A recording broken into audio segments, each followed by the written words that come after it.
This little trail area here, dude, this reminds me of like fun stuff when we were kids and it was still fun, you know? Yep. It's like it went from being really fun to like being really serious and scary. I don't know at what point it went downhill, but it went from like being young and mischievous and like kind of rebellious to like being, okay, this is serious. We're adults. There's serious consequences for this stuff now. This was the blunt spot, dude. The shit rolling up Swisher Sweets and fucking sneaking off the smoke back here.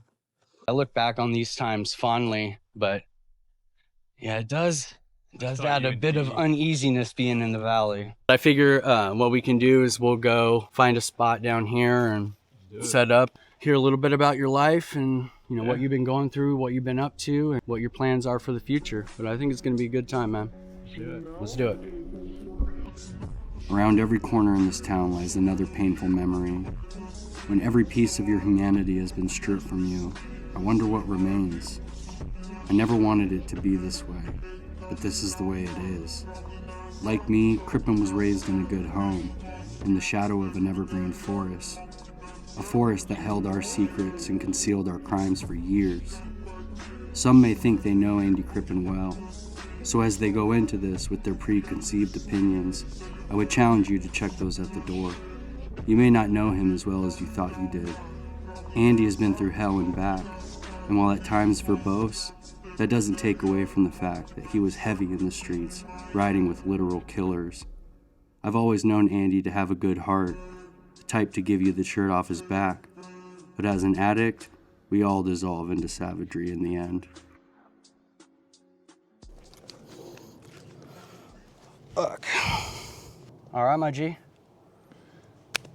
Fuck, man. Thank you so much for doing this, first of all. I really think it's super beneficial for so many people, all degrees of stories. Again, it's not about the craziest, the biggest and baddest, but just the fact that your story, my story, they can help people on different heights of the mountain, as I like to say. Absolutely.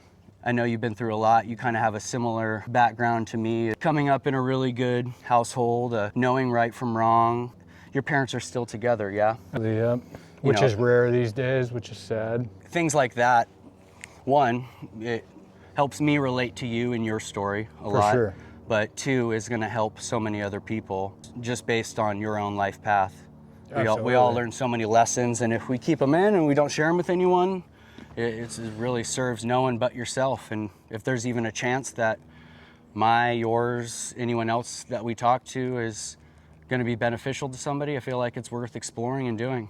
For sure. I think it can help somebody else not go down the same path, right? Yeah. But I think also, like, when we were kids and we would hear about stuff like, don't do this, don't do that, I almost like wanted to do it because I'm like, people aren't telling me to do it. It's probably fun. That's kind of my thought of why I kind of got into the place that I was at, is a lot of curiosity and rebellion of, I know you're saying not to do this, but you're not really explaining to the full extent why not, and just that it's bad. Yeah. So I take it upon myself to learn things the hard way a lot of the time. And I'm wondering, did you kind of Well, I think a lot of it was fun, man. I think also, like, the thing with the drugs, man, like, why the drugs were so great is because they worked so well, right? Like, I remember, like, when I started doing drugs, right, like with oxys especially, because that was like the one thing that fucking just grabbed me and never let go, right? Right. You talk about, we're like 16, 17-year-old kids and we're full-blown addicts with a couple $100 a day habit. We got this giant monster on our backs, dude, that is just dictating everything we do. It's like completely changing us from that young of an age when our brains are still developing, right? I think about this a lot. And it's like, why would I do something like that I know is not good? Well, because it worked really well. It's like, I remember the first time I'm sitting down at the skate park, I do snort up a little bump of an Oxy 80, bro, just a little piece of one. Me and took some pills from his dad or whatever, dude, from a surgery, and we're down there just snorting lines, dude. And it's like, from the moment that shit hit, it was like all that crazy shit in my head, all that anxiety, all that like feeling like, because I don't know about you, but I always felt like I had to like portray, like put this mask on every time I left the house to like fit in, and I always felt like this pressure of like, wanting people to like me and caring so Absolutely. much what people thought about me, like so much to the point that it was like almost like Detrimental to yeah, yourself. crippling, dude. It was like that's all I cared about. It was like what other people thought about me. There was no authenticity there, dude. And it's like, you know, I remember like the first time I did that stuff, it was like all that shit just went away. And it was like, fuck, Yeah. I just feel good in my own body for the first time, right? Yeah. I don't feel anxious. I don't care about a thing in the world. Like, Yeah. the worst thing could happen, and it's like, I don't care. I just want to feel like this forever. I want to never not feel like this. Yep. Exactly. Yeah. It was that's- anything to escape my skin for whatever reason. Yeah. I don't even know why. And I wrote it a while back, but it was like there was a hole in me, just a riddle that I didn't even know why it was there. But sure. I just knew that it was there, and what finally filled it was, Drugs. you know, was opiates specifically And for they me. work great. I mean, why would we It's wouldn't do them if they painkiller. didn't work great? Like it fucking works. Right. The second you did it, people say like, oh, I got addicted. You got to do it a few times to get addicted. Nah, like the first time I ever did that shit, it was like, where the fuck has this been my whole life, dude? Yeah. Yeah. Perfect. Perfect Problem way to solved. say it. Where has Problem this solved. been my whole life? How do I get more of this shit? How do I make sure I never run out of it? And whatever I got to do to make sure that happens, it's done, dude. Were you always kind of uncomfortable in your own skin growing up? Absolutely. I always felt like I acted like somebody that I wasn't because I was always like afraid. And I did, you know, I was exploring this stuff. I was doing like a 4-step inventory like a few weeks ago, and it's like everything I ever did in my life was motivated by fear. Fear of not fitting in, right? Like fear of what other people thought about me, fear that I won't be accepted, fear that if people really knew who I was, that they wouldn't like me, you know, like. So you build a persona, and then you almost have to Absolutely. stick with it. At a certain Absolutely. point, once you've committed Yeah. to that persona that you've built, like me, is Absolutely. I wanted to be a gangster. That's the best way to describe it is like the movie Goodfellas. From as far For back sure. as I can remember, I always wanted to be a gangster. For me, Yeah. I was just fascinated Yeah. with that life. Yeah. And with that life comes everything that we went through. Absolutely, because you look at those guys on the TV and they're just actors, right? Like that's not actually genuinely, I mean, there's genuine gangsters, right? But if you look at their real stories and what really happened, there's for every fucking person that's living that way, maybe like 1 in 1,000 people have a success story. But the other 99.9% of them, it's like not a good life, right? And like, Absolutely. you don't see that. You see the flashiness, you see the stuff on the TV, you hear the stuff that the rappers are talking about, and you're like, he's got the bitches, he's got the money, like that life looks cool as fuck, dude. That's how I want to be. That guy doesn't give a fuck about anything. Everybody likes that guy.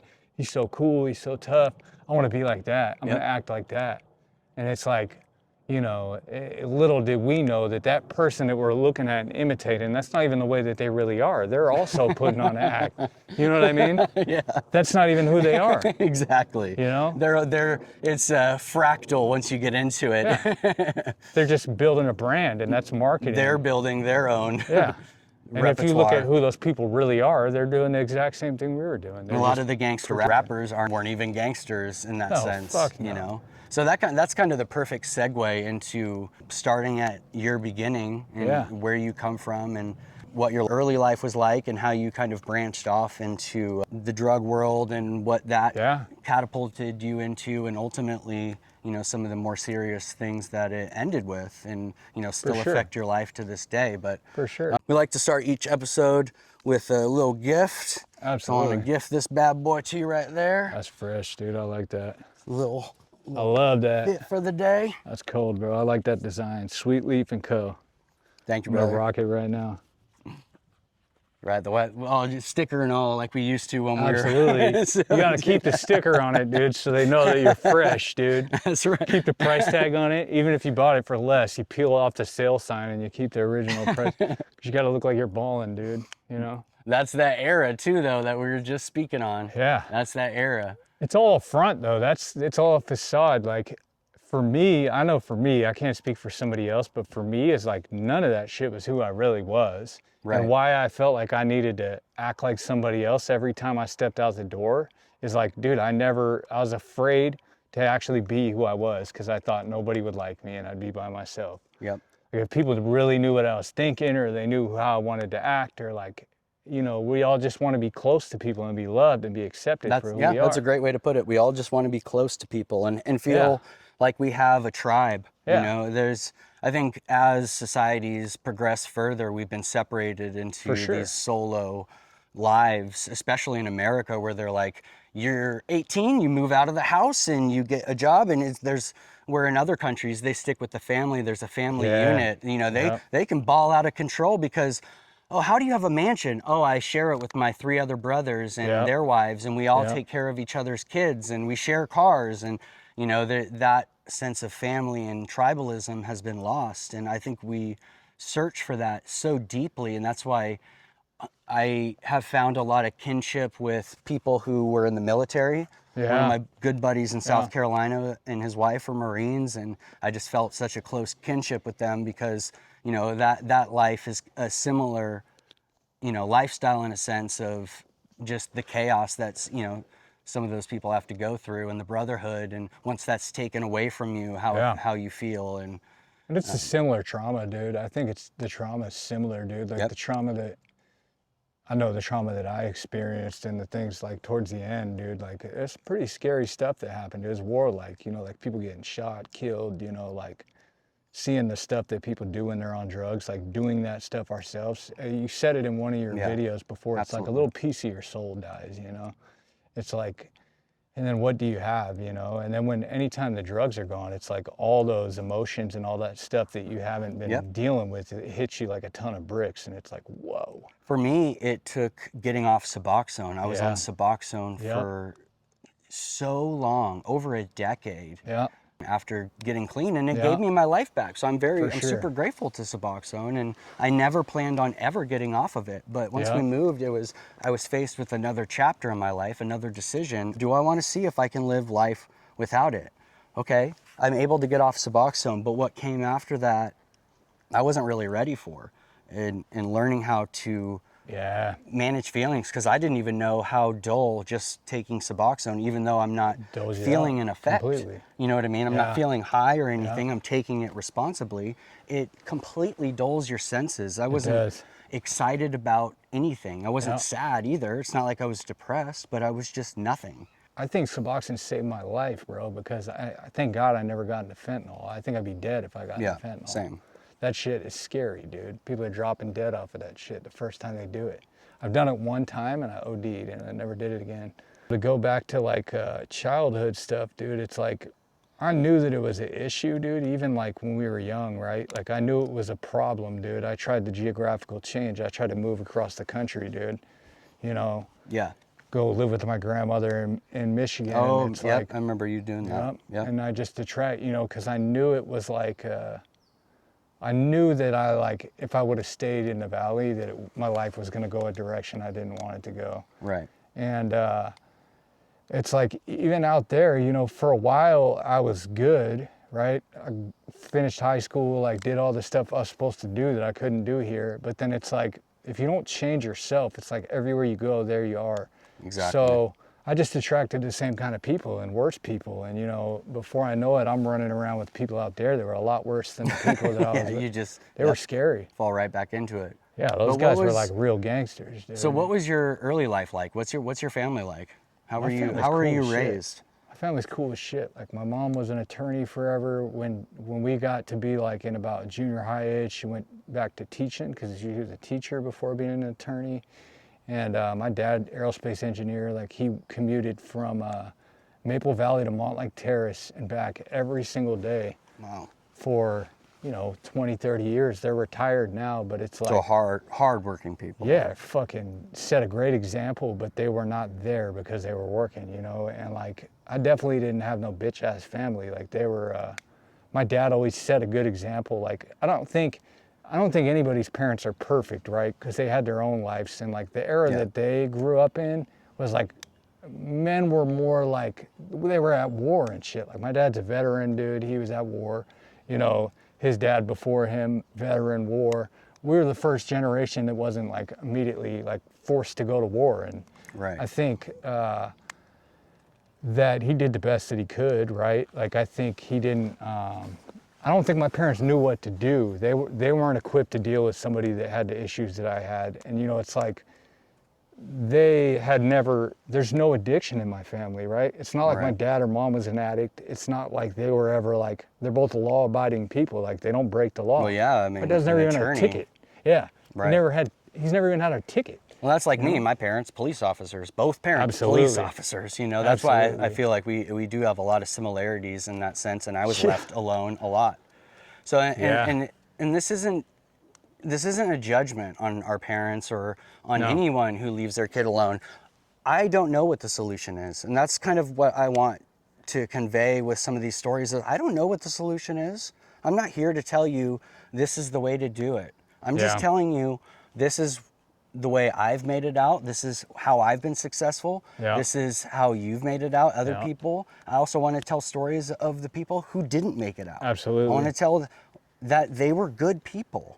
Absolutely. I knew so many good people, like Yeah. characters that, like, one of a kind. Yeah. And their stories is just lost, and that it's just going to end as they were, a drug addict, drug dealer, and that's Yeah. they got what was coming to them. Yeah. Type thing.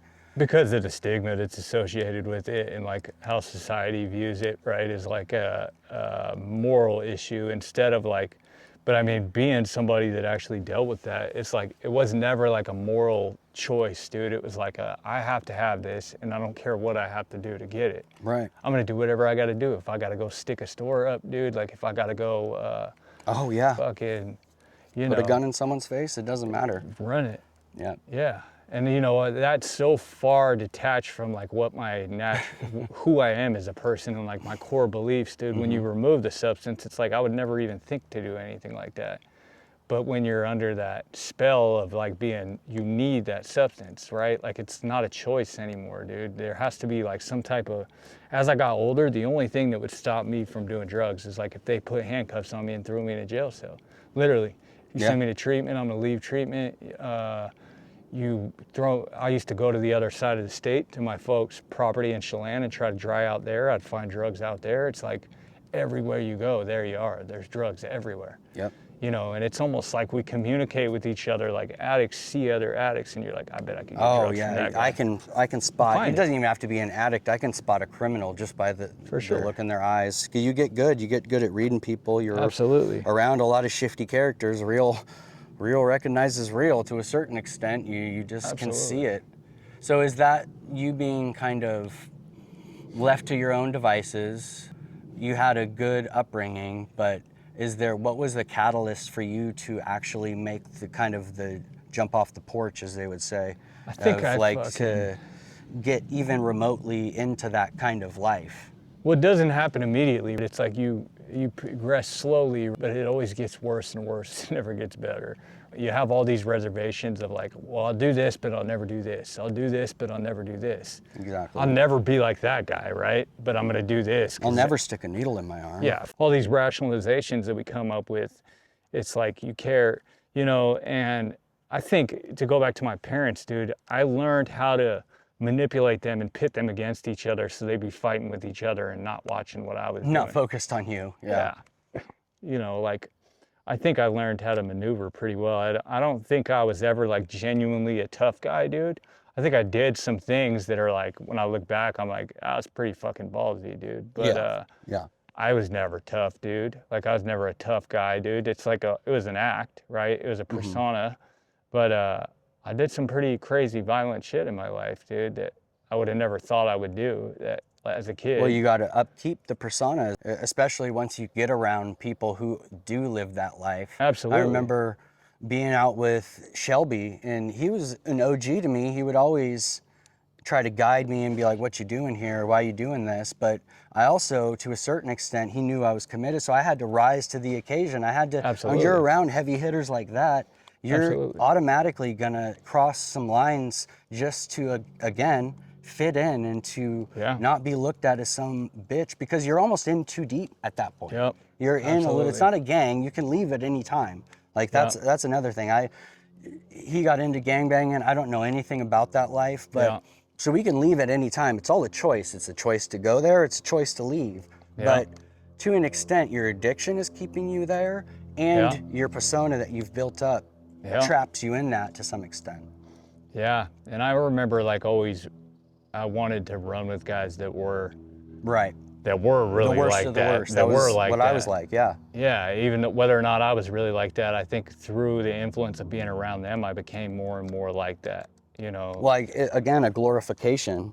So is that Yeah. like, is rap music kind of one of the first like little things that got you interested in one of those? Because the first time I met you, Fucked my life when up. you were 12, I think you were probably like 12, 7th grade, 13 Yeah, or so. FUBU. It was Crip Doggy Dog. With So the baggy ass that's from the clothes. beginning. That you know, that's what I've known of you. Yeah, it was so fucking goofy though when I look back at Yeah. it, dude. It's like, oh, No doubt. who the fuck was I trying to kid? No dude? doubt. But also, you know, could it be part of the interest in that Yeah. criminal Absolutely. element? Absolutely. Again, that's not to blame music. Like, you know, that was another thing my parents tried to keep me from Is the rap music? Is rap music, and I Mine would too. listen to it on my stereo in my room, like next to silent, but keeping me from it. Yeah, it made you want to do it even more. Interested in it. Yeah, because all the stuff they try to keep you from, you do it, and you're like, ah, these motherfuckers just don't want me to have fun, dude. Fuck's their problem. Yeah, I'm gonna fucking do everything they tell me not to do. Because a lot of the stuff, it's like if they told me not to do it, when I did it, I was like, fuck, this is awesome. What the fuck are they talking about? Exactly. You know, but you know, they're trying to pass down the wisdom. I think that's the best thing you can do as a parent is like pass down the lessons that you've learned to your kid so that your kid doesn't have to learn those lessons. Because a lot of lessons are learned through pain. Like, only way I learn things really is like through having negative consequences. Yeah. And I think the mistake that my parents made, because I mean, nobody's perfect, no family's perfect, right? But I think the mistake they made is that they lessened the consequences on me, right? When I was a kid, they tried to, and I think they meant well, right? They were just trying to make it so I didn't fuck my life up entirely, right? Yeah. Because they were looking at me and they're like, what the fuck is this kid doing, right?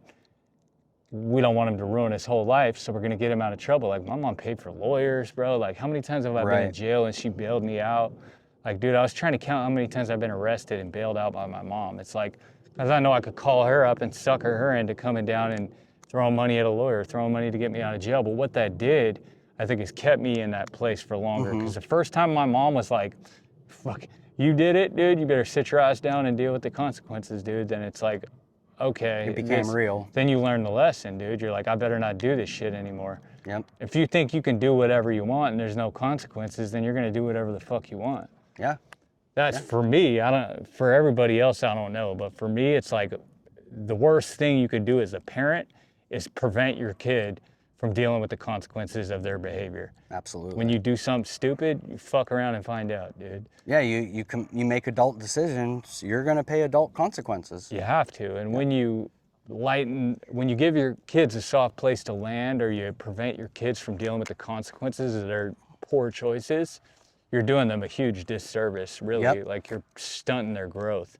That was like when I got my DUI, my dad, like, I could tell internally he wanted to protect me, but he's like, I can't. I gotta let you face the music on this. And good on him.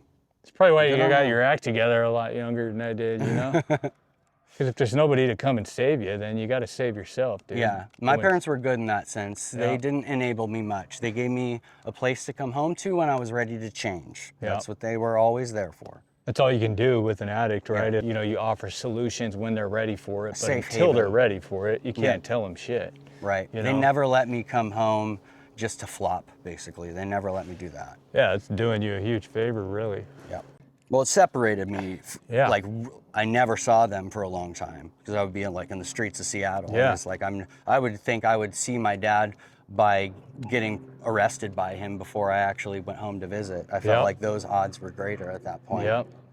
As you're getting older, you know, you're left alone a bit more to your own devices.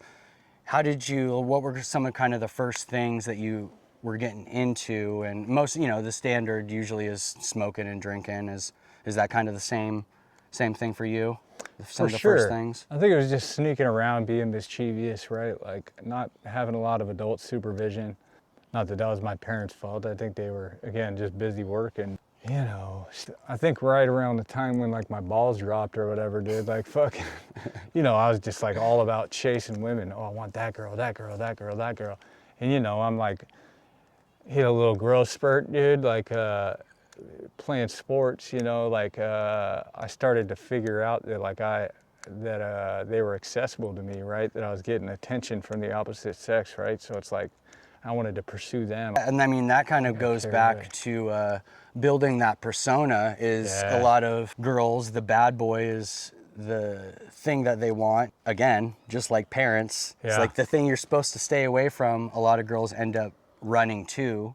So there's got to be someone to kind of fill that space. Is that kind of what you leaned on and played into the decisions you made on, you know, who you wanted to be, how you wanted to act? Yeah, I think, I don't know. Females play a big part in that. I thought about that. Like, I have a history of like really dysfunctional, toxic relationships, dude. Oh, I know. And carrying on about them on the internet. I don't want to like say this in a way where it sounds like I'm bragging. I think that behavior is like repulsive now as an adult, but at that time I thought it was cool to just screw a bunch of girls, you know? And it was like but then again, you know what I remember, it goes back to like putting on a persona and wanting to be accepted by people. It's like, okay, dude, I noticed that like socially that I could fit in with people and people would think I was cool if it's like I was screwing this girl or I'm bringing the good looking women around, you know? It's like almost like you get it, that's where you fit in your social circle is like, it's like if you're kicking with the good looking broads, then it's like, okay, people are like, damn, dudes are coming up to you and you're like, damn, she's bad. How'd you pull her? And it's like, yeah, I'm fucking cool. Yeah, that's actually a really good, that's a really good point. Yeah.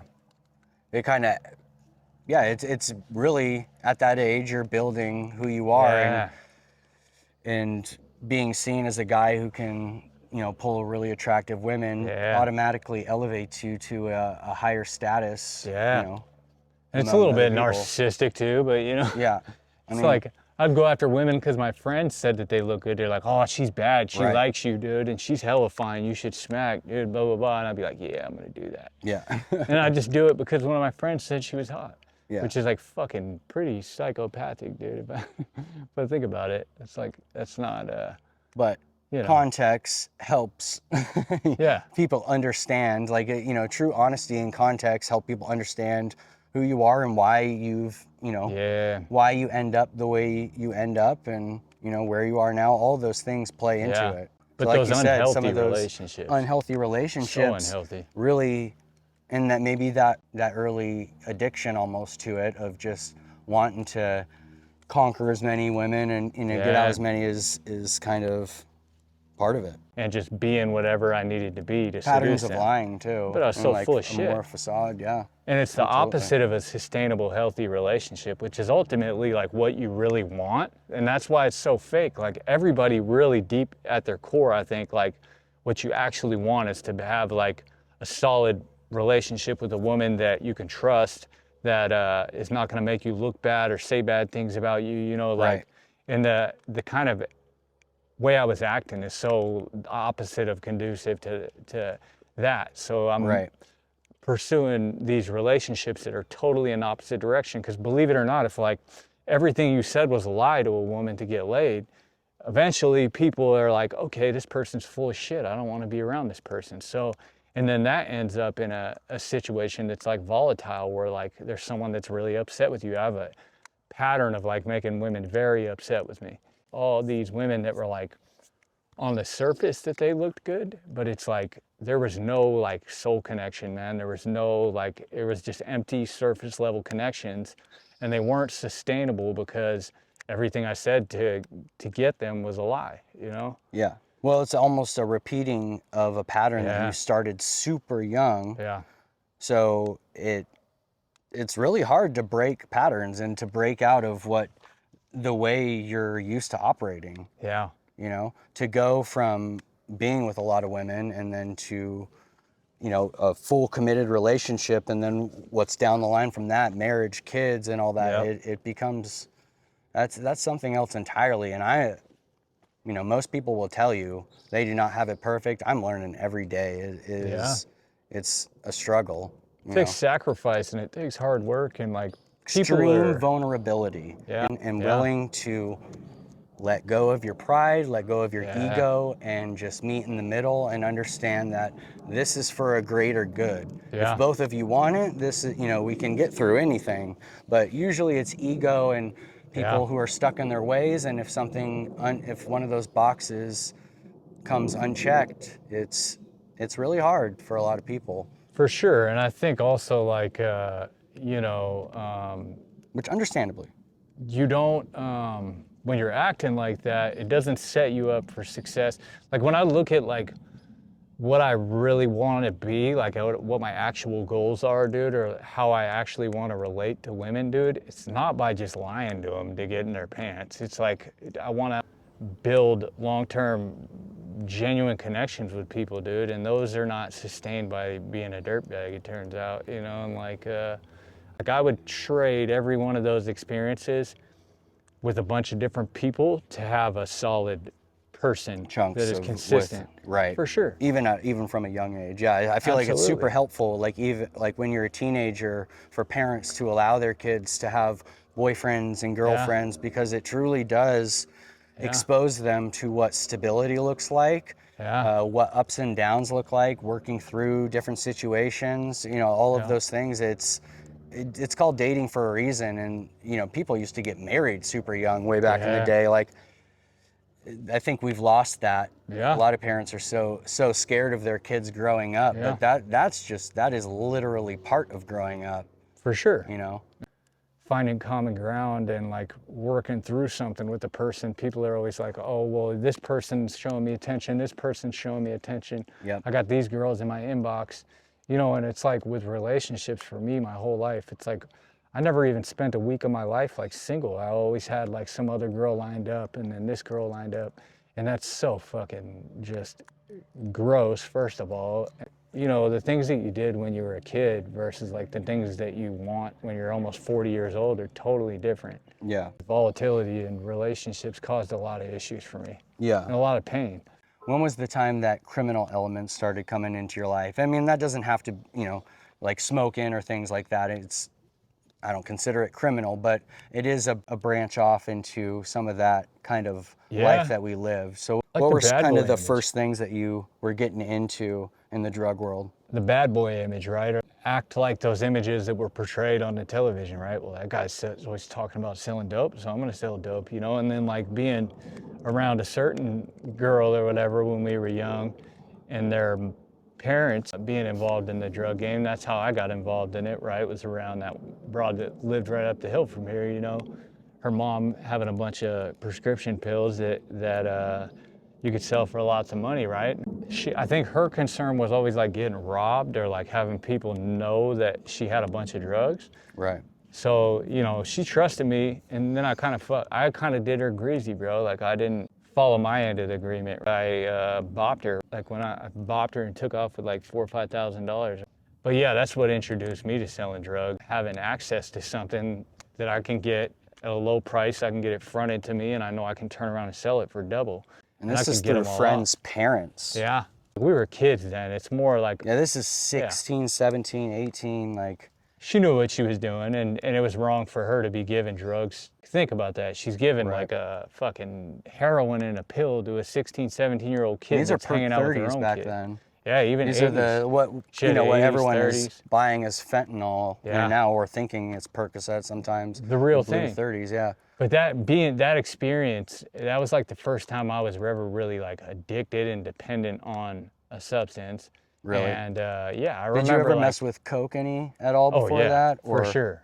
We would do blow, but it never was as much of a problem as the opiates. Like the blow is like when you do it, you want to do a lot of it that night, but then the next morning you wake up and you're like, I don't want to do that shit again. That's true. That's how I always felt about it. Like I always thought blow was kind of stupid, right? But I did it a bunch of, I definitely, if I had a bunch of it, snorting it all up and learning how to flip it so that I could, I think with the drug dealing thing, it was more like, I wasn't ever on like the level of some of these guys. I think I was a drug addict that learned how to sell drugs to support my drug habit. Was I ever like living large off of dealing drugs? No. And I kind of learned at a young age, right? Like I watched other people that were big drug dealers. You know, you watch somebody wanted to rob his ass, kicked his door down or whatever and shot him in the stomach, he's dead. Right. You know, you watched other drug dealers getting robbed. You watch other drug dealers getting broke off. Like my boy Josh, I asked him because I planned on talking about him. I made sure it was okay that I said his name. He went to the feds. He's been out, but that was like the biggest. He's doing good things, started up his own business. He's doing great. I asked him prior to doing this if I could talk about him.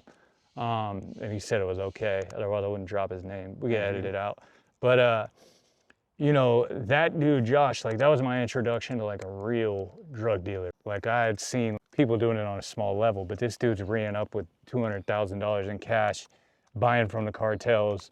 That's the dude, all the drugs that were in this whole little town, Covington, Maple Valley, that's the person that got him first and then sold them to other people. So like wholesale. Yeah, so I sold drugs for him, right? You know, he When was was the this? access. This is probably like late 20s, right?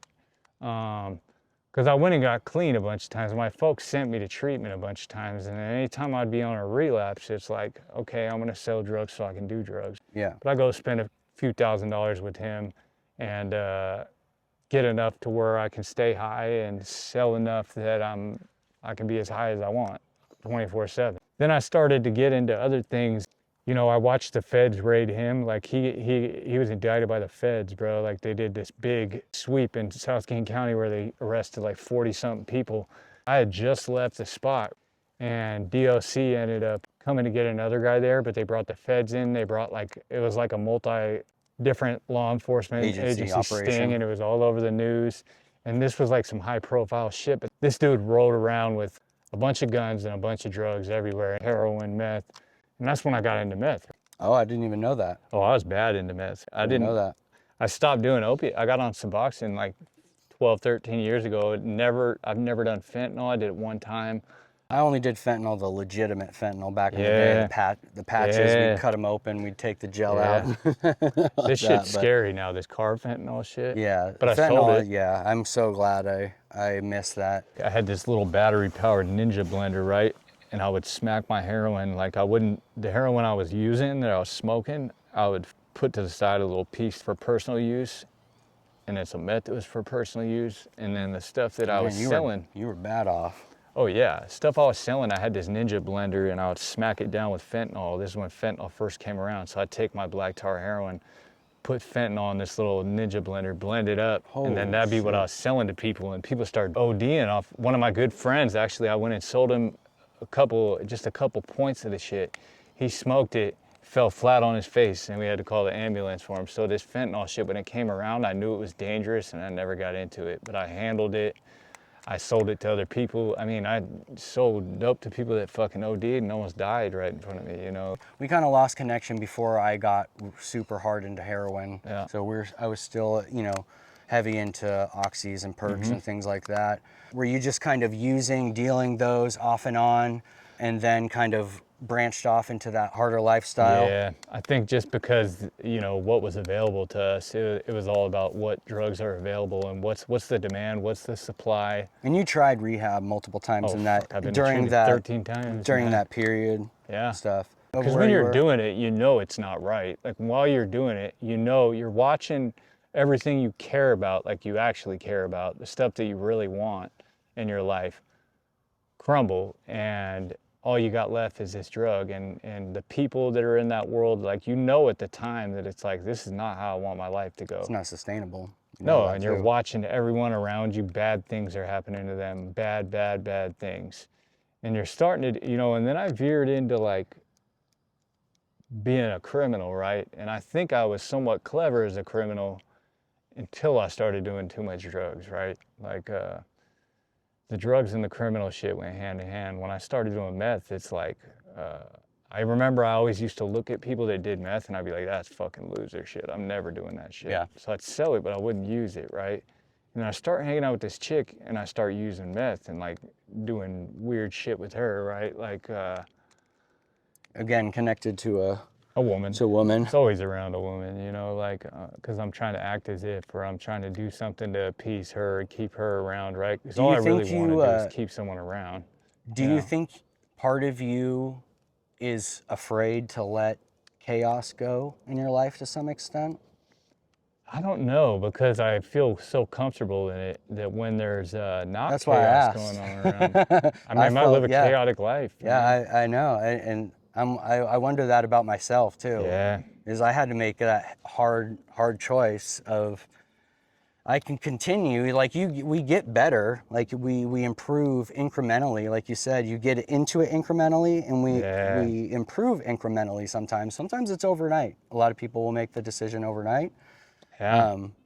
There's an allure to it though. Like there's definitely like even being removed from it for a while, there's definitely like we romanticize like these memories. It's funny how our minds work, because we forget about the really bad stuff and we think back about those good times, right? And the good times are like, obviously that's what kept you doing it, because you look back at those times when you're up and you got a bunch of money and you're high as a fucking kite and you got some cute little girl and you're on top of the world, right? And you feel great. And I don't know if you'll ever have that feeling again in life. I've never had that feeling again. But I guess like the further you get away from it, maybe you recapture that. Yeah. But that's what sucks me back into it, is I'll remember those feelings, right? And then I Okay, don't remember that's a good the way to bad put it. stuff. That's a really good way to put it. Stuff. You forget all about that. You forget all about that time when you're like withdrawn and you're fucking feeling like you're dead and Withdrawn, yeah, like man. I used to down here. Ugh. Like, do you remember a lot of those days really clearly? Yeah. It's like whatever you got to do to make sure that doesn't happen, you know? Where did that go from there? What got you out of that space finally? Well, I think like intervention, right? Like I mentioned earlier, like consequences for my behaviors, my actions. When I had to face the music, it gets to a point where it's so bad that like you either gotta either die or do something different, right? And you're watching people drop dead all around you and you're watching scary things happen. Like there were things, it got so bad at some point that it was like I either do something else or I'm gonna end up in prison for life or I'm gonna end up dead. And and I got pretty close to both of those things, dangerously close. And but I also would notice that like when I would pull it together, that I would be very successful, like very fast, that I had a lot of skills that translated well. Like I always knew how to talk to people. I always did well in sales jobs. But you know, I got into doing construction work, you know, because I had a criminal record, and that's like really the only way you can earn a decent living. Not the only way, but that's one way that you can earn a living as a felon and make pretty decent money, is getting into the trades, unions, you know. And it was either go the union route or start up my own thing. I ended up starting my own thing up, and I was kind of like shocked at how successful it was and how fast it took off for the... So you were able to get out, get clean, and then you were able to find some success. Killed it. Pretty quickly. I killed it, man. And I think like... That's awesome. That's super impressive, man. I think a lot of alcoholics and addicts are pretty fucking smart, right? We're pretty clever people, right? I don't think it's ever an issue of like intelligence. I think it's an issue of like having the ability to regulate emotions. I have poor impulse control, like really poor impulse control, and I react to everything emotionally. And like that's something that you develop and learn how to do, like emotional regulation, as you get older, I think. But I mean, as a kid, I'd pop off so fast and just... I always noticed I got way more upset than everybody else did about stuff.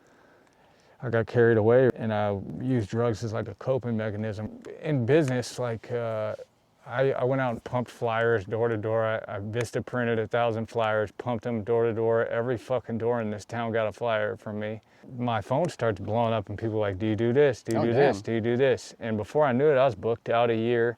I did more than $1 million of gross revenue my first year in business, which is fucking crazy as a contractor. Like I took off. I scaled up really fast. I hired people from recovery, like people that I met in sober houses or that I knew were like looking for a second chance. Found that those guys worked harder, they complained less, and they were like if I knew somebody's sober, most people on construction sites, even if they're not addicts, they're using and they're sloppy, right? There's a lot of drug use in construction. Like most of the guys on those union job sites are high as fuck, or they're drinking like crazy. But I found that hiring guys that were like in halfway houses or were on probation or parole or something, that they were pretty reliable, right? And at first, when I was sober and I was managing well, and the business really took off, right? We opened up a showroom right down the street. As you drive down Maple Valley Highway, my sign's still up. You can see it says MVHI, that's my sign. It has my old phone number on it still, they haven't taken it down. Became pretty successful in business pretty fast, right? Like it was like an accumulation of all the skills that I've developed over my life, like marketing, SEO, promoting, and in a town like this, it took off fast, right? Like people are quick to give somebody a chance, I think. So how did you learn all the skills of constructing and Fuck, man, it's remodeling? crazy. I didn't even know a lot of it when I went into it. I'd worked for Really? other guys a little bit, but I figured it out as I went. I kind of relied heavily on other people's skill sets. I learned fast that, You're good somebody at pulling said to me people once, together then. Again, For that's sure. kind of the same Yeah. aspect of the drug world is For sure. if you find a good crew of people, you can move some shit. Absolutely. And that's why a lot of people stay in it is if you can move some shit, you can make some serious money and it runs like a well-oiled machine. So if you can find a way to do that in the business world, you're off and running. It sounds like that's kind of what it turned out to be to some extent. Yeah, I learned how to use other people's skill sets, right? Like, and control other people. There's a lot of unhealthiness to that too. Like, there's some unhealthy aspects to that, but it's like, I learned that if I was the person swinging the hammer on the job site myself, that it would move slow and I wouldn't be making any money. And I learned if I could get 5 guys swinging the hammers for me and I could go around and facilitate and organize the projects, I get 10 guys swinging. I had up to 16 people that I was paying weekly. I had a payroll that exceeded more than $15,000 a week that I was paying out to other people. It was I had a good thing going for a while, right? It's impressive, for sure. 4 or 5 remodels going at a time simultaneously, and we'd be I booked remember out all a the year. pictures. And it It's looked crazy. it was really good work too. Yeah, it's crazy. I learned how to So you were gaining steam. absolutely, man. We were cranking it out, man. And then I started taking on too much, and I got overwhelmed and frustrated, and I kind of started going off the rails and using stimulants to make up for not sleeping. First it was like prescription Adderall, then it evolved into like using crystal meth. At first it worked really well. Like I could work. The stupid thing I did is when I started making money, I started financing things. Like when I started getting credit, I had 6 trucks at one point. I had a showroom, a house, a bunch of personal vehicles. I'm paying for my girlfriend's vehicle, paying for her kid's vehicle. I'm shelling out my monthly expenses before I could even buy groceries. I have to clear $13,000 to pay for all that stuff every month. That's what my bills were every month before I could even have any money in my pocket. And I did it. That's the crazy thing. I did it for years. Yeah. I did it for almost a year on drugs. Oh, so you had started using and we were still able to functioned. keep it together to some extent. It unraveled as time went on, but at first, The cracks will appear. I had it under control at first, I would say, but it evolves as it always does with everybody. There's no way to do drugs and succeed in business. Right. You will at first, but even you watch like the Wolf of Wall Street, right? Even those guys, they get away with it at first, and then it's like it gets worse and worse and worse, and then they're not getting away with it anymore. Exactly.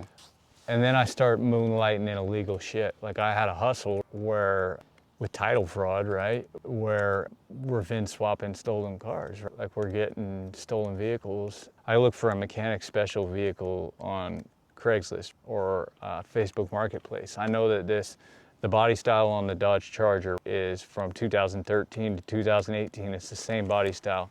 I can buy this Charger that has clean title, nothing reported, nothing reported on the VIN number and accidents. It just has a blown up transmission. I could spend a couple $1,000s. Okay. Then I can have somebody go out and gank an SRT Charger that's like a $60,000, $70,000 car. Gotcha. I got a clean title for it. I got clean VINs for it. I'm swapping the VINs onto the Stoli and I'm going and torching the other one in the woods, right? So I'm going to take the one that is legit. I'm going to torch it. I'm going to pull all the VIN numbers off of it and put it on this clean one. Sure. And then I'm going to go sell that. That one has a clean title. So I'm going to go sell that SRT Charger and I'm going to charge $30,000, $40,000 for it. And I only have, by the time I pay everybody that's involved, my net revenue is more than double or triple what I have into it. So if I have a few $1,000s into it, I'm going to clear, you know, $20,000-$30,000 in profits off of that on the high end, right? On the low end, I'm going to make $10,000-$15,000 off of each one. So I have the commercial lease, the showroom that I take on, right? I'm still got my business going during the day, but I'm moonlighting as a criminal at night. So I have I have a bunch of legit employees, and then I also have employees that are not legit, right? They're fucking, I'm dealing with criminals all day. And, you know, it blew up in my face. I have this shop down the street where there was a mechanic shop next door to my showroom that went out of business. I talked to the landlord, I'm like, well, you know, I've been thinking about starting a mechanics business. I wasn't. I was trying to find a space that I could use as a chop shop. And it was gated. It's the old Napa Auto Parts store. The old Napa Auto Parts was my showroom. I rented out that exact building. Oh, okay. It's still there. It's still set up. I drove by it and looked in the window. You can still see it. So I had these 2 commercial leases. I was paying out more than $7,000 a month for both of them. And they were bringing in stupid money, but it wasn't sustainable, right? It was more and more and more crazy. The more you're dealing with that stuff, the more crazy it got.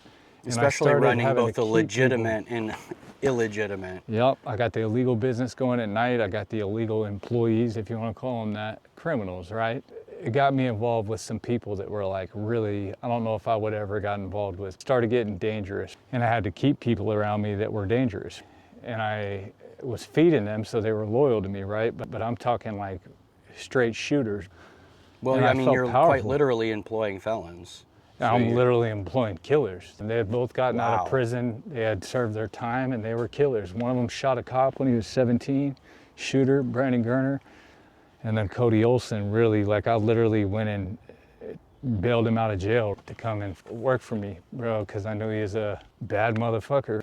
And at that point, like, the way I was moving, like, I just had to keep people around me that were violent. Because I'm running around with $100,000 cash on me. I'm strapped the fuck up, like I'm all the way out there. So it had progressed far beyond anything that you had lived prior to way that. Beyond. Way beyond. It's crazy how fast it gets out of control. And how long, and what age? This was just a couple years ago, so this is like 2 years ago, so I'm not that far removed from it. How long did you run the business in total before that had several years happened? Before I got into doing the negative shit. So the good stuff was good and the bad stuff was bad, but I couldn't keep it all together. And the shit I was doing at night, because we move around at night doing the illegal shit. You don't steal cars in the daytime, you do it at night when people are sleeping, because it's dangerous. Yeah.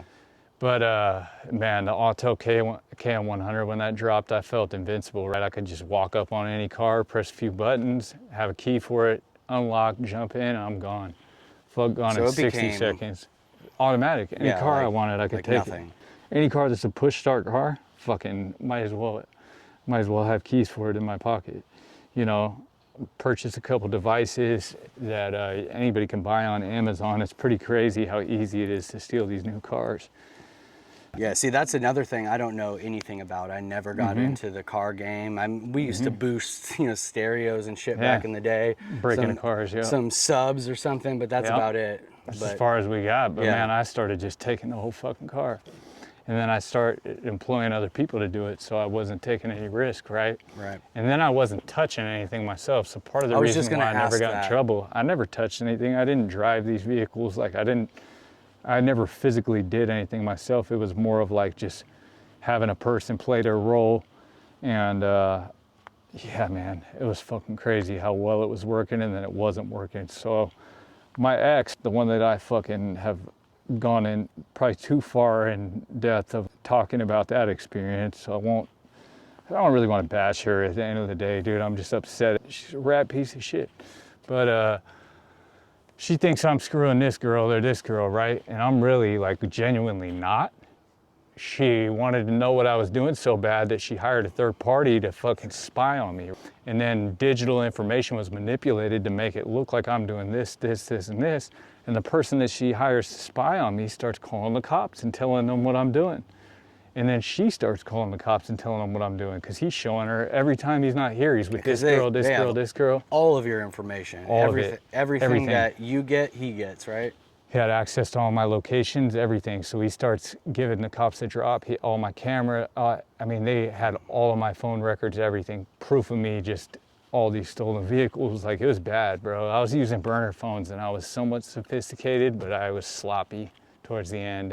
And they couldn't convict me of anything because they can't just, even though they can see that information, it's inadmissible in court. Yeah. You got to have warrants. You got to go about things in the right way. And I was pretty sophisticated in how I was moving until I wasn't. And then that situation all blew up because I had a guy that was living at the shop in a trailer in the back, Robert Riley, rest in peace. He and his broad were living in this camper on the back lot at the property. And the two guys, Brandon Gerner and Cody Olson, that were working for me doing things that were below board, they start butting heads with the person that's living there. Yep. And they show up there after hours to do something. Do you know what they were, like, why they had any sort of They just kept butting heads. Robert was in the feds for 12 years. He thought he was fucking hardcore, and these guys were actually hardcore. Okay. Yeah, they were fucking, I knew that if anybody tried to play with them, they would get killed. Well, again, it's kind of rising to that situation. Some people just don't, and I didn't belong in that world, but once the sharks find that out, they come after you. Yeah, and I felt like untouchable at that point. I felt like those guys answered to me, and I fed those guys, and they would have done anything I said, dude. So anytime that somebody tried to play with me or something, dude, I made a real fucking clear example of why not to do that. But that situation that happened, it was all over the news. They showed up there. Robert pulled a gun on one of those guys. Okay, so they're beefing with this person that lives out back. Yep, he keeps saying little bitch-ass things to them and stuff. And I tried to defuse the situation a few times. I was like, you guys need to chill out with all this shit. Leave him alone, leave him alone. Okay. You know, but they kept like saying little things to each other, like, fuck you, you know, like running their mouths. And homeboy. And they're around each other constantly, so it's probably building to some degree. Yeah, so it was building, and I could feel it. And a week before, I tried to diffuse it, and I sat them all down, and I'm like, cut it out, bro. Like, we got bigger goals at stake. Like, if you guys do something stupid, because they're both like, I'm gonna shoot that motherfucker, blah, blah, blah, running their mouth. I didn't think they were, I mean, I should have known, right? I felt something coming on, so I fucking tried to diffuse it, right? And I'm like, yo, cut it out, bro. Like, we're all making money here. Like, you guys need to put your dicks down and fucking end this little pissing contest, right? Because you're gonna fuck up all the money we're making. Right. And sure enough, fragile male egos. Like, everybody wants to be the biggest, baddest, and these motherfuckers were about it, bro. And he pulled a pistol out on one of them, and even the dude Brandon that he pulled a gun out on called me up, and he's like, talk to this motherfucker, because he's pointing guns at me and shit, you know, like, talk to him, right? So this is like after hours or something? Yeah, this is like around midnight. He calls me up and he's like, yo, this dude Robert just pulled a gun out on me. Talk to this motherfucker. Tell him he's tripping and to go back in his trailer, right? And next thing I hear, boom, boom, boom. Gunshots going off. Cody shot the dude. Robert was pointing a gun at him. He had a gun drawn on him, and Cody fucking blasted him. And his girl starts screaming in the background, and they fucking shot her, stabbed her to death. They shot the dog, threw them all in the truck, one of my work trucks, and fucking dumped the bodies.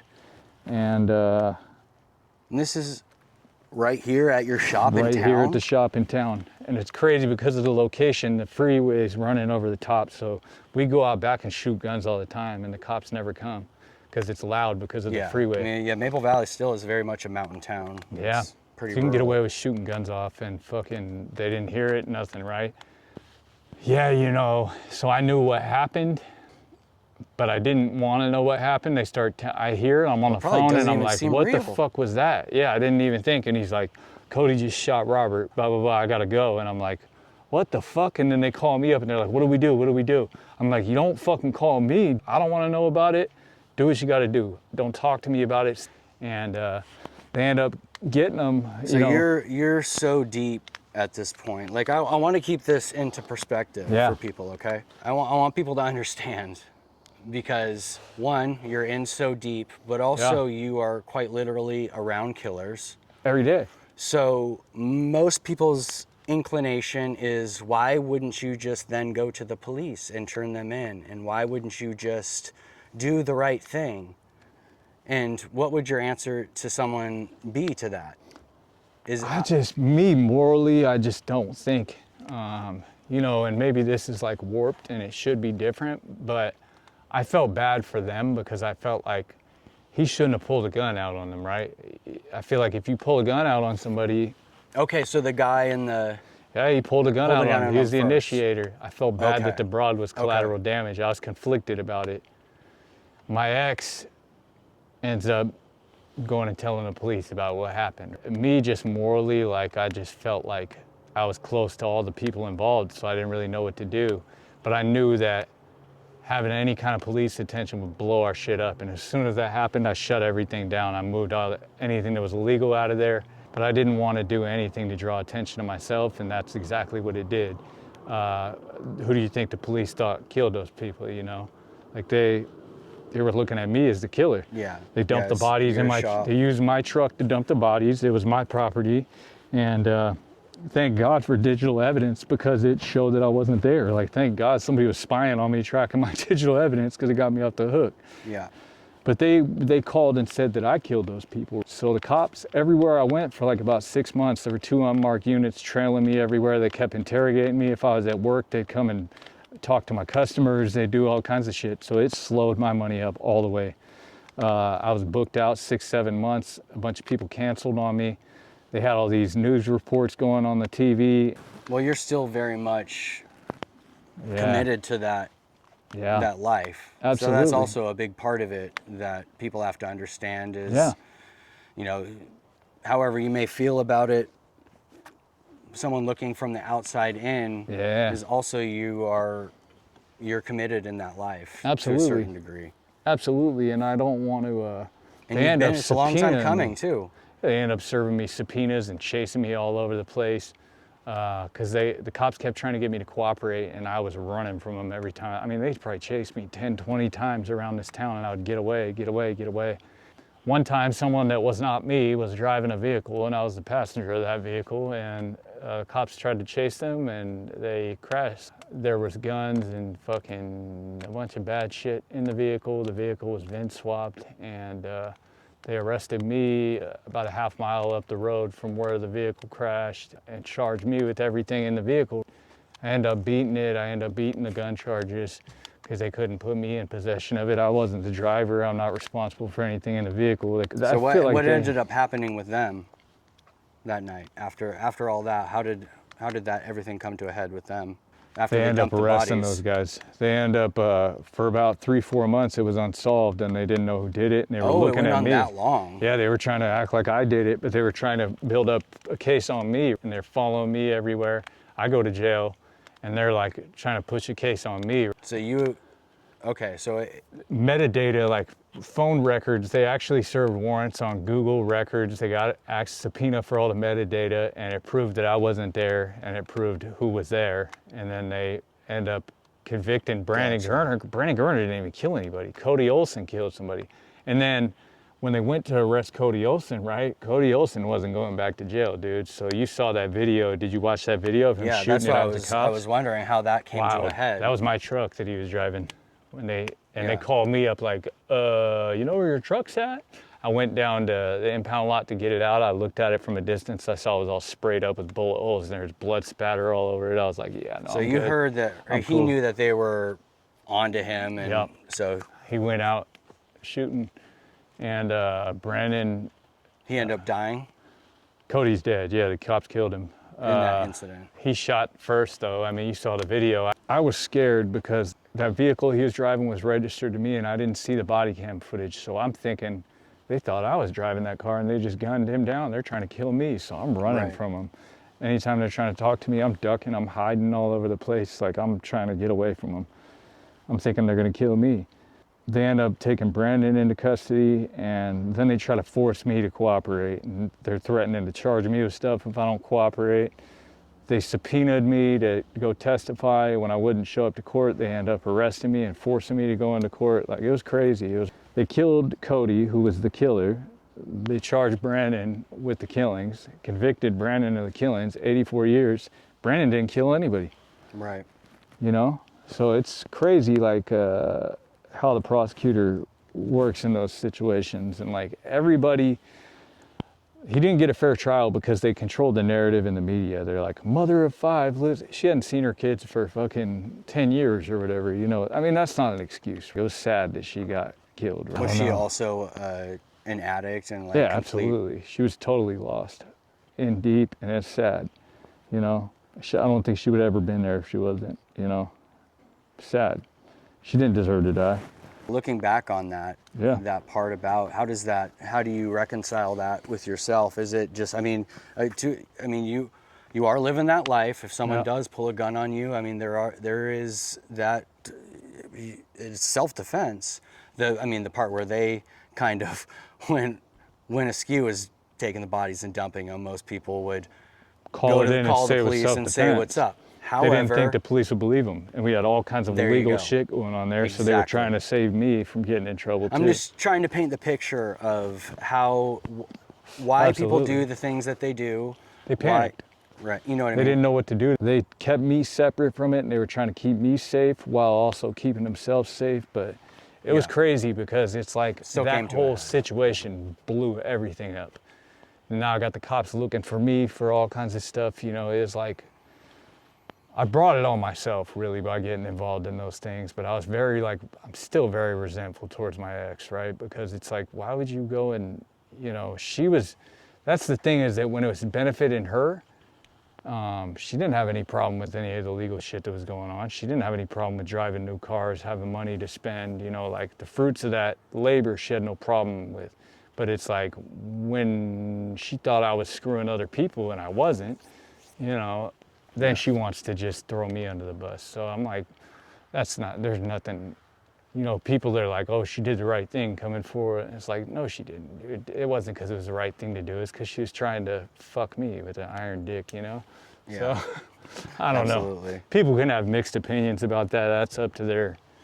So people can believe what they want. After all of that stuff comes to a head, and you know it all shakes out the way it does, he dies, the other goes to prison. Where does that leave you? Where does your life pick up after that? On house arrest, having to totally hit reset on my life. I'm only about 1.5 years removed from all that stuff, you know, like, it was pretty recent.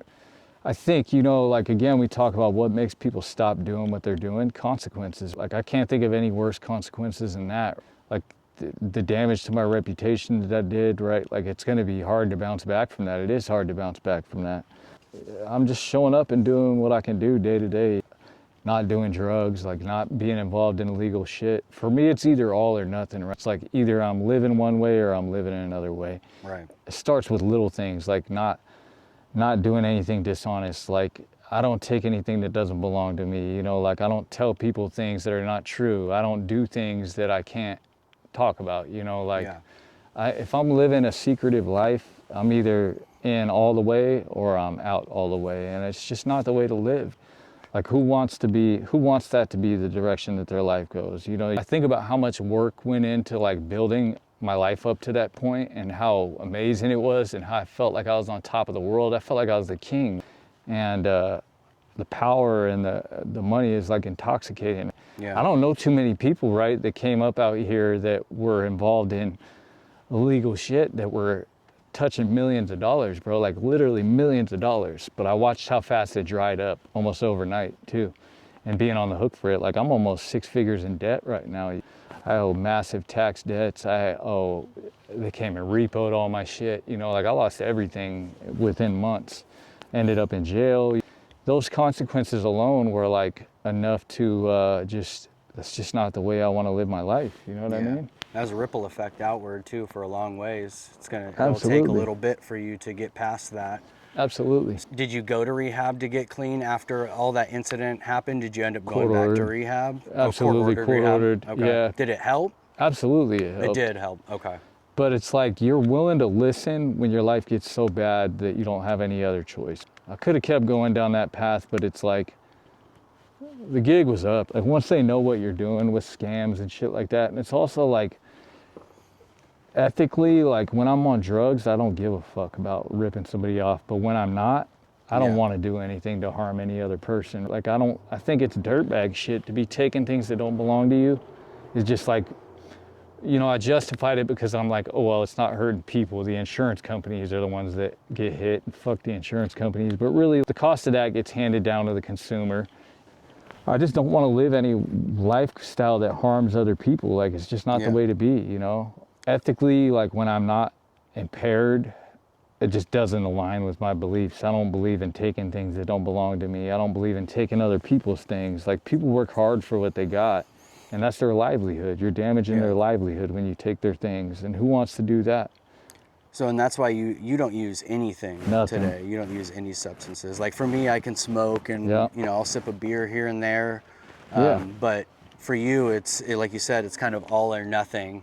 You know that about yourself. Absolutely. You know that those are just things that if you introduce, it will have a net negative effect on your life. Absolutely. It's just something you know about yourself, right? It's a slippery slope, and I've tried that before. Like, I've tried to just moderate, and maybe I'll only do this or only do that. But for me, I can't speak for anybody else what's going to work for them, because every human is unique.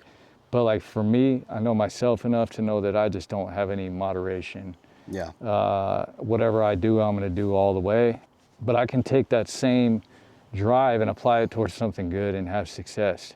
So I'm glad that I'm like that, really. Like, I'm glad that I have that. It's almost like a superpower if it's harnessed, but if it's not and it's misused, you see how bad it can get.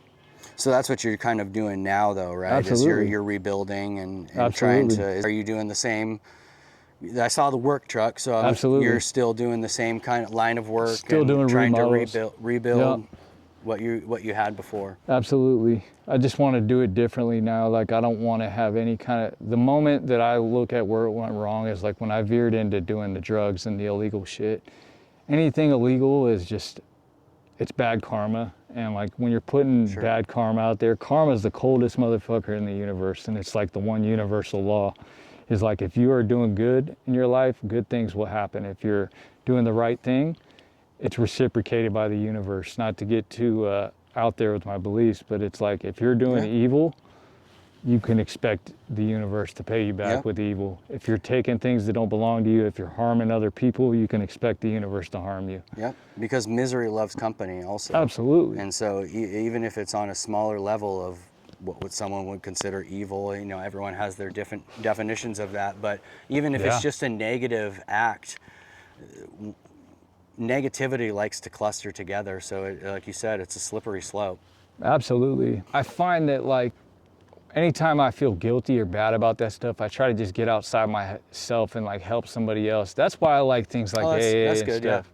Like, it doesn't work for everybody, but it's like help the next man up, you know? Like I like going and helping other people that are struggling. Like it makes me, you gain self-esteem by doing esteemable things. That's what people say to me. So it's like, anytime I'm feeling bad about something or guilty, I just go try to put some good into the world and help someone else out, you know? Helps give you purpose too. For sure. And I don't think I'm a savior or anything, but it's something to feel good about, you know? That's kind of why I wanted to do this and create this network of us people who are still around, of leaving that door open for us to help people and for us to help each other. Because I know just me and Shelby being close to one another, there's truly, I was talking about this to my wife the other night, and it's truly such an isolating feeling sometimes when everyone around you has not been where you've been, not even remotely, and they can't even conceive it in their mind of that kind of life. And I think it helps us, it helps other people of just being able to just talk about it, let it out, you know, just kind of talk ourselves through it, because I still hold on to certain things where I'm like, I have regrets about it, but at a certain point, you know, I have to let go of those things and just laying myself out there, like my stories, just putting it out there, being an open book, that helps in that sense, because maybe there's someone I wronged that listens to that is like, holy shit, that dude's fucking owning it. Oh, I don't care about that shit anymore. Absolutely. You know? And I think being accountable for things is the way to go. Like when you're ducking accountability, that's where I struggle a lot. I like blaming other people because people did some bitch ass things to me, but I did some bitch ass things to people. So, you know, it all balances out in the end, I think, you know. And when you get over resentments by like being accountable for your own shit. Yeah. So. Well, that's what you're doing now, man. That's admirable. I'm to. glad that you're doing that. You have an AA group. I do, yeah. I'm running it myself. It's yeah, I mean, Friday nights 5:30, or excuse me, Saturday nights 5:30 at Greenwood Freedom Hall in North Seattle. Cool. You can look it up. It's called you're about to be Happy Hour. Heading to now. That's where I got to go to right now, but yeah, this has been dope. I like this shit. Always good to see you, dude. See you're doing well. I like this, dude. This is a good idea, you know. I'm honestly just grateful that you took the time and are willing to come out and chat with me. Is regardless of if we did this or not, it's good to just, you know, see you and catch up, especially in the valley, out of all places, coming back where it all started, and just kind of revisiting the shit I think it's healing. I'm always open to more conversations and doing more things, and I'm always available for you. Again, it's like it's you live on an island if you're gone through that shit, and sometimes for you it might not be the best thing for you to talk to people who are younger in their addiction about things, or confide, because you need someone who's further removed. I like to say it's a mountain. We can all help each other. I'm a little bit further than some people. You're a little bit further, but we can all reach behind and help that next person to get up. But man, crazy story, crazy life. But I'm glad that you're making the turn. Your life is, you know, seemingly on the upswing, and you're working hard to make sure that it stays that way. And that's what being a real man now. You know, we always thought of a man as something what it was not ever supposed to be, and what you're doing now is the real work. Absolutely, so, I agree. Good on you, brother. For sure. But I love you, man. Yeah, likewise, man. Good talk. Fucking have to reach up on this motherfucker. Still 7 feet tall. Hell yeah.